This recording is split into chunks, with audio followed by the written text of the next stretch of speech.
Hi Allison, it's Lexi here. I am going to be talking about my website and about the strategies that I use for my website.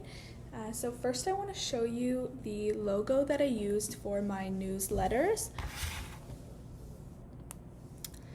It says Catherine Rose Tattoos Company. So I decided to use some pink colors for the website, well, no, not for the website, for the newsletters, because I wanted to display a more feminine vibe, which is also why I used some cursive lettering. I put the Rose there. Her middle name is actually Rose, and that's what she uses on her Instagram. So I will also show you her Instagram. A little bit about her is she is one of my friends who is originally from Canada. That's where I met her in high school. And she moved to Portugal. She's always been a very creative person. She creates art, she draws, she paints, and she decided to follow her dream, go to Portugal and start her own business. And she actually got married there as well. So if you see here, this is her Instagram. If it will, there we go. So we've got her Instagram here. As you can tell, it is a tattoo company, and I believe she focuses on females. I think that's kind of what she's good at. She really focuses on fine line, which is why I, displayed that in the title. And I also tried to kind of make it a little bit more creative in the title, where I said something. Let me just pull up my website here.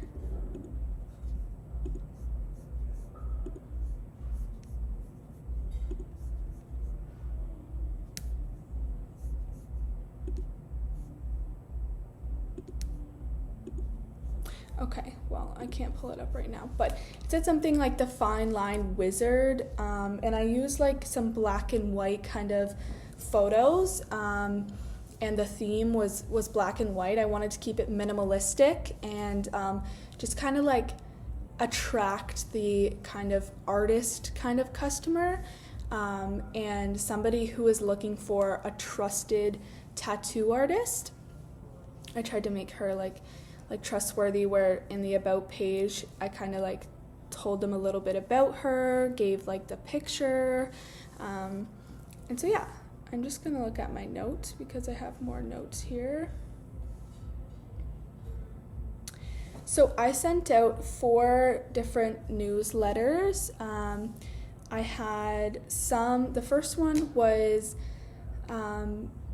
kind of informing the audience what I was sending them, and that was tattoos, and giving them her Instagram and talking about showing like a picture of the art that she does. And then another one I did was like an Easter flash sale where you had like 30% off, or I think it was 30% off.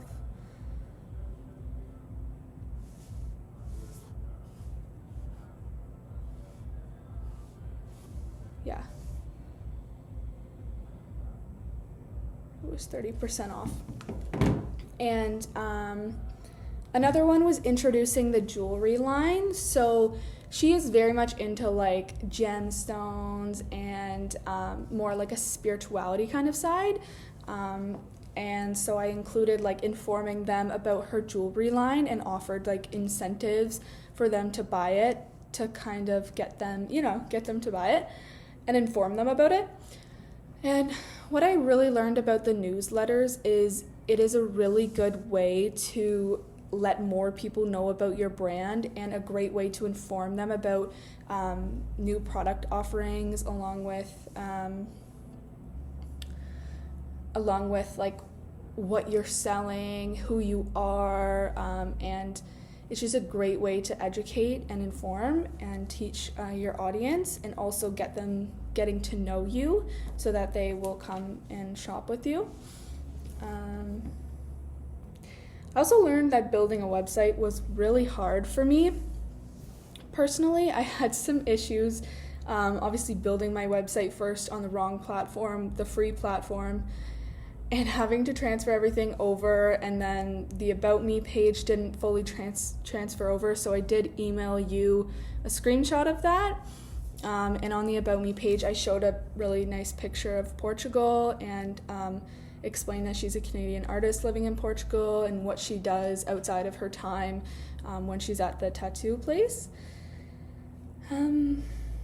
Also, my inspiration really for building this website was because my friend Katie and I are really close, and I really wanted to do something for her that would kind of inspire her, because she never went to business school or anything. And when I talked to her about, who is your target audience, and I told her I was building a website for her and doing these newsletters, she got really, really excited, and it felt nice to give back to her, because she's always there for me, to listen to me, and all those types of things that a good friend does.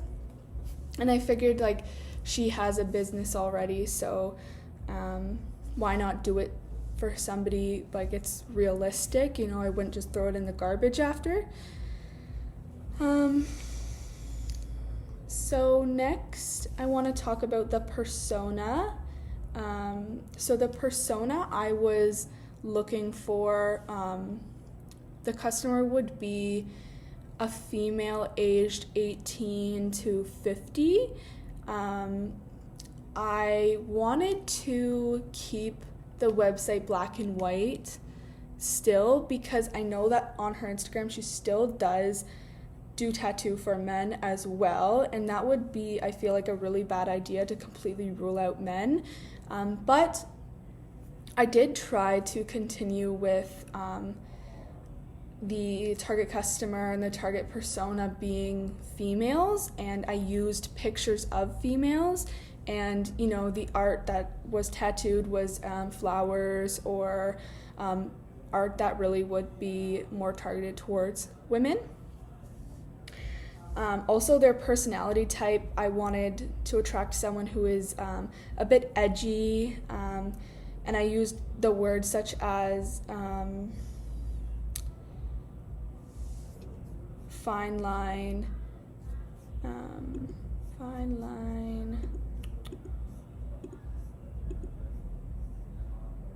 wizard. I'm so sorry.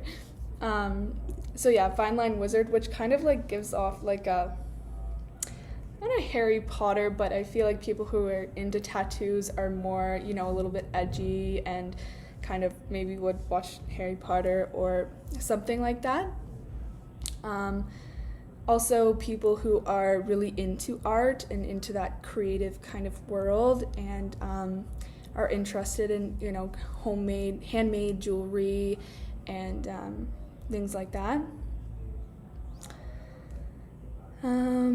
The reason why they would sign up for the newsletters would be because they want to be inspired by maybe tattoos that they want in the future. I feel like it's a decision where you might know that you want a tattoo, but you really have to think about it for a long time. So just even getting that inspiration and seeing ideas that you'd want to get in the future, and also getting to know an artist ahead of time before you just, jump out and get a tattoo.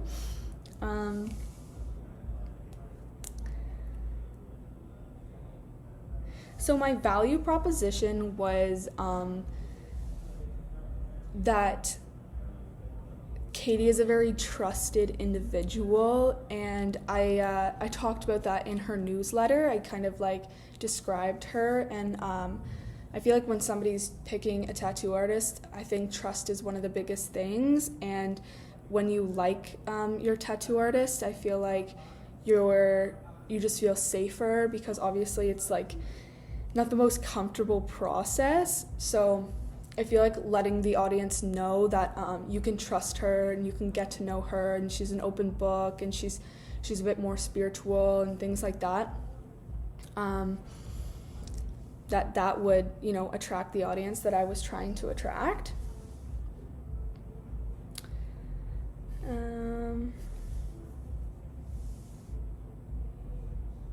Also, the narrative strategy was about creation and a specialized talent, which was the fine line. She specifically specializes in that, and in one of my newsletters I included that she had won some type of first place in the magazine for tattoo artists in Portugal. And I want people to know that she specializes in fine line, because she does, and not every artist is really good at that. And right now it's very popular, and like someone like me, I would only ever get something fine line, and I know a lot of people really like that when somebody is able to do fine line. And so I feel like that was a very important kind of narrative that I wanted to display, was her specialization in fine line.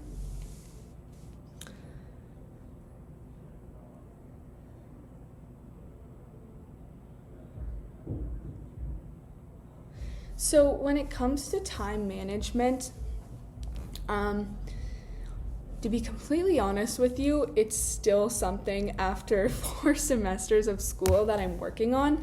I'm currently at work right now in Toronto, and I've been working down here while still going to school and working in Oshawa as well. And to be honest, I had a lot on my plate with soccer and school and work as well. I've been trying to save up so that I can eventually move down here. At the end of the day, there's no excuses.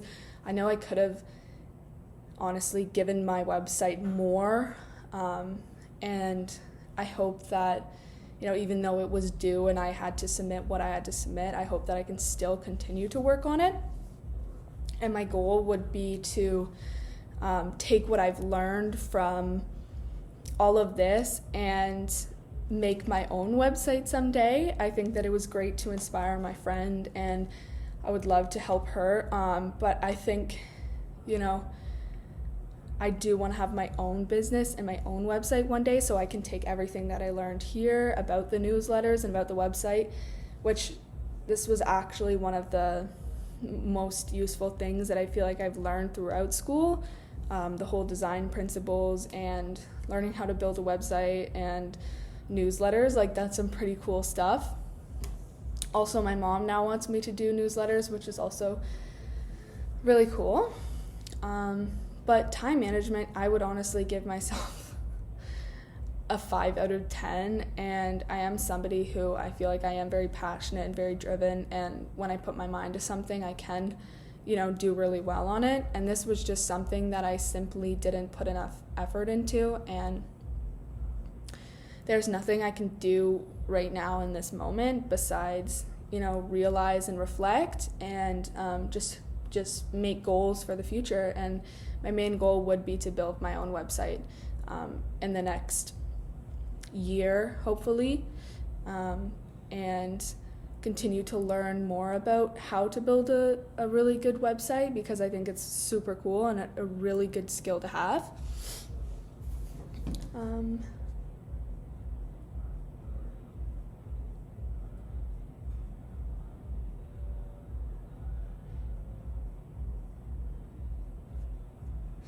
And I'm gonna wrap it up now. So thank you, Allison, for taking your time to watch this, and for everything you did this semester. You were a really, really awesome teacher, very enthusiastic and very helpful, and I feel like you really are an expert in what you do. So thank you so much. I really appreciate it, and all the best to you. Thank you.